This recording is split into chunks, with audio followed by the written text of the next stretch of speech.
Okay, so if I go into my programs and mathematics, one of our outcomes is understanding of content, and I'm going to shift this over here. I'm going to go into the Praxis 2 test, which is the test that all of our math ed majors take. Click here. Okay, so we'll go to enter these findings. So here I'm going to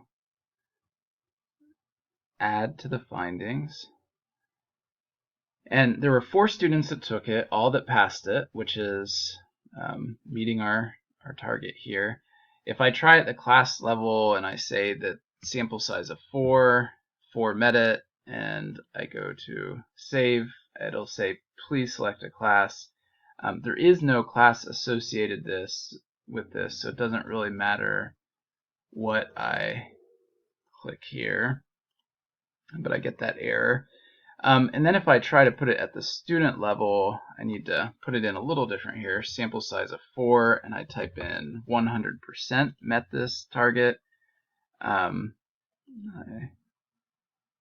press this, it says please select a class.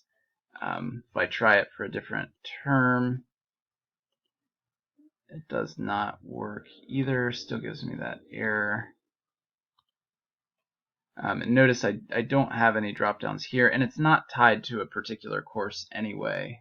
It's just a program goal for passing this.